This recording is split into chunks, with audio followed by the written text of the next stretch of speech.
jangan dekati pohon ini, pohon khuldi, fatakuna minaz zalimin, nanti kamu akan jadi orang zalim. Aku tidak tahu siapa dia, tapi aku yakin namanya bersanding dengan namamu, menunjukkan dia pasti amat sangat mulia di sisimu. Jangan tulis nama Nabi Muhammad di samping nama Allah, itu seakan-akan menyamakan Allah dengan Nabi Muhammad. Nanti anaknya komplain, orang tuanya nggak bisa jawab. Pak Ustaz, katanya perempuan bagusnya sholat di rumah, katanya perempuan bagusnya sholat di kamar. Nikahilah perempuan yang subur, yang penyayang dan banyak anaknya. Kita ditanamkan kepada anak-anak kita supaya dia menjaga warisan Nabi Muhammad sallallahu alaihi wasallam.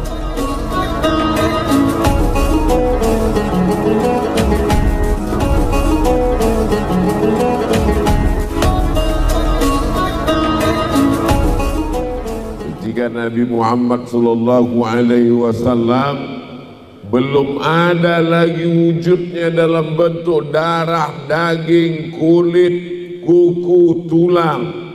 Ketika itu Nabi Adam alaihissalam sudah ada, karena Nabi urutannya adalah Adam, Idris, Nuh sampai Sayyidina Maulana Muhammad sallallahu alaihi wasallam.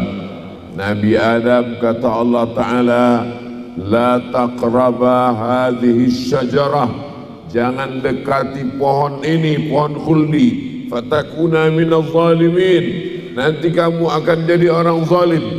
Fa'azallahu syaitan, syaitan menggodanya, lalu kemudian makan buah khuldi, lalu kemudian beliau merasa bertaubat kepada Allah Subhanahu wa ta'ala. Doa yang paling tua yang selalu kita baca, Rabbana zalamna anfusana wa illam taghfir lana wa tarhamna lanakunanna minal khasirin. Lalu kemudian apa kata Nabi Adam?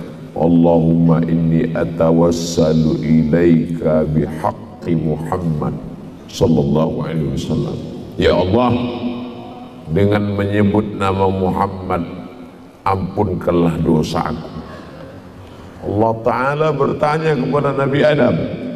Allah bertanya bukan karena Allah tidak tahu, Allah Maha tahu. Allah mau beritahu kepada siapa yang tidak tahu. Nama siapa yang kamu sebut tadi? Adam, Muhammad. Kamu tahu siapa dia? Tidak. Dari mana kamu tahu nama itu? Lamma khalaqtani, ketika kau ciptakan aku dari tanah. Summa nafakhta fi ruhi, lalu kau tiupkan ruh. Ketika ruh itu bertiup, lalu kemudian rafa'tu ra'si, aku angkat kepala. Dan ketika kepalaku aku angkat, saya melihat ada tulisan di tiang arsy. Tulisan itu adalah Allah Muhammad sallallahu alaihi wasallam. Aku tidak tahu siapa dia, tapi aku yakin namanya bersanding dengan namamu, menunjukkan dia pasti amat sangat mulia di sisimu. Maka kusebut namanya supaya engkau ampunkan dosa-dosaku. Maka ampunkanlah dosaku berkat kemuliaan nama Muhammad sallallahu alaihi wasallam. Mana tahu nanti ada anaknya nanya, Mama, ini nama siapa ini yang ditulis di samping nama Allah ini? Ini nama Muhammad. Oh, enggak boleh. Karena Ustadz kata guru kami di sekolah, nggak boleh menuliskan nama Nabi Muhammad di samping nama Allah. Jangan tulis nama Nabi Muhammad di samping nama Allah. Itu seakan-akan menyamakan Allah dengan Nabi Muhammad. Nanti anaknya komplain, orang tuanya nggak bisa jawab. Itu udah dijelaskan Ustaz Somad kemarin subuh. Apa penjelasannya? Pokoknya udah jelas. Jangan tanya-tanya lagi. Banyak tanya Bani Israel masuk neraka. Hadisnya di mana Pak Ustaz? Dituliskan secara lengkap oleh Sayyid Muhammad Alawi bin Abbas Al-Hasani Al-Maliki dalam kitab Mafahim Yajib an Tusahhah. Karena saking banyaknya orang yang komplain dengan adanya tulisan Allah Muhammad disejajarkan, maka masjid ini mengamalkan hadis Rasulullah sallallahu alaihi wasallam. Setiap melihat tulisan ini, Allahumma salli ala Sayyidina Muhammad wa ala ali Sayyidina Muhammad. Tulisannya mana Pak Ustaz? Saya ngelihat, bapak-bapak mesti ngelihat ke belakang semua, karena tulisannya di pintu-pintu semua. Ketika mau masuk, Allahumma salli ala Sayyidina Muhammad wa ala ali Sayyidina Muhammad. Ketika mau pulang, Allahumma salli ala Sayyidina Muhammad wa ala ali Sayyidina Muhammad. Cinta ditanamkan kepada anak-anak kita supaya dia menjaga warisan Nabi Muhammad sallallahu alaihi wasallam. Warisan itu bernama masjid. Nabi tidak meninggalkan istana yang terbuat dari emas. Nabi tidak meninggalkan kursi yang terbuat dari perak.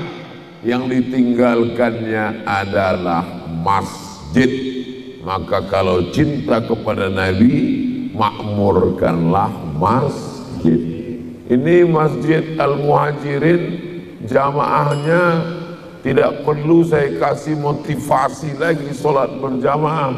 Ini udah penuh, nggak ada tempat, sampai tangga-tangga pun penuh semua. Di mana ibu ini sholat subuh di tangga tadi?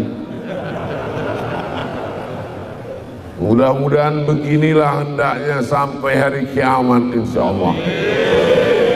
Masjid tidak mungkin makin kosong. Makin lama masjid makin ramai. Kenapa? Maka jumlah anak manusia di dunia ini makin sunyi atau makin ramai? Makin ramai. Inni mukasirum bikumul umam.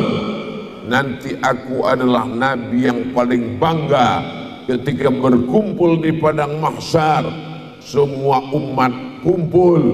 Nabi Musa kumpul, Nabi Ibrahim kumpul, tapi Nabi yang paling banyak umatnya adalah Nabi Muhammad sallallahu alaihi wasallam. Maka banyak, silakan punya banyak anak keturunan.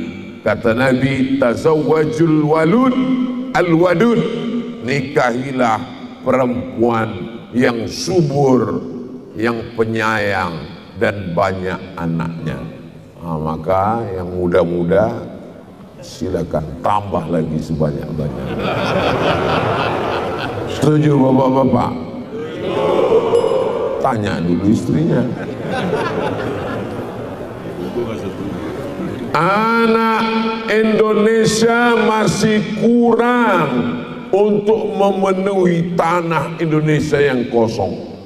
Ini saya kalau pulang naik pesawat melihat ke bawah, masih banyak hijau, masih belum banyak lagi umat manusia. Dulu katanya bangsa Indonesia ini rakyatnya sudah banyak, betul. Kita pun juga ngangguk kepala. Oh iya, orang Indonesia sudah terlalu banyak. Ternyata sekarang India 1 miliar, Tiongkok 1,4 miliar, kita belum ada apa-apanya. Maka kalau mau umat ini kuat, umat ini hebat, jumlahnya mesti banyak.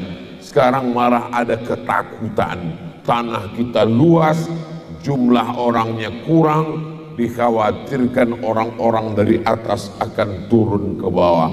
Tapi insya Allah kalau ditanamkan sholat berjamaah, ngaji di masjid, imannya kuat, maka kita tidak perlu takut. Ala inna awliya Allah, orang-orang yang menyerahkan dirinya kepada Allah, wali-wali Allah, la khaufun alaihim walahum yahzanun. Dia tidak takut, takutnya hanya kepada Allah Subhanahu wa taala. La ilaha illallah Muhammadur Rasulullah sallallahu alaihi wasallam. Masjid-masjid yang lain kadang masih terbengkalai, berdoa melihat ke atas meleleh air mata. Kenapa plafon belum dipasang? Tapi ketika kita sholat di Masjid Al-Muhajirin, memandang ke atas langsung terlihat awan lengkap dengan langit yang membiru. Itu mengapa sholat gak boleh ngelihat ke atas masjid tempat sujud, karena kalau ngelihat ke atas, wow, amazing, biasa di masjidnya, kaligrafinya cantik dan indah, keramiknya, karpetnya, masya Allah. Terkadang saya kalau sholat di masjid dibisik sama panitia, mohon Pak Ustadz penggalangan dana, masjid masih ngutang. Masjid kita 6,7 miliar, nggak tahu saya udah lunas atau belum. Sudah selesai semua, tapi bukan berarti kita berhenti berinfak, berwakaf, bersedekah. Masjid ini harus terus dimakmurkan, tinggal lagi mengisinya dengan sholat berjamaah. Apalagi masyarakatnya padat keliling kanan kiri, maka sholat berjamaah. Ajak anak-anaknya sholat berjamaah. Anak-anak tidak bisa hanya sekedar disuruh pergi ke masjid, pergi ke masjid. Anaknya nanya, papa nggak ke masjid? Papa udah dewasa. Nggak bisa begitu. Loh, kalau kami ke masjid yang perempuan ini bagaimana Pak Ustadz? Katanya perempuan bagusnya sholat di rumah, katanya perempuan bagusnya sholat di kamar, katanya perempuan bagus di sholat tempat yang sempit, yang nggak ada orang. Perempuan lebih bagus sholat di pekarangan, lebih bagus lagi di dalam rumah, lebih bagus lagi di dalam kamar. Itu hadisnya ketika terjadi fitnah di Palestina. Itu perempuan tidak boleh sholat di masjid, takut ditangkap tentara Israel. Tapi di Masjid Al-Muhajirin ada Israel di luar. Mana ada? Ini negeri yang aman. Kita doakan Indonesia baldatun thayyibatun wa rabbun ghafur, aman sampai hari kiamat. Jangan khawatir. Lalu yang perempuan sholatnya di mana? Nanti khawatir campur aduk dengan laki-laki. Masjid Al-Muhajirin yang bawah laki-laki semua. Perempuan di mana? Dimuliakan di atas. Masya Allah, tabarakallah. Maka dari tadi saya nggak berani ngelihat ke atas. Ibu semua di atas. Bapak Ibu yang dimuliakan Allah Subhanahu wa taala, anaknya bawa perempuan ke masjid, tentu dengan menjaga adab-adab.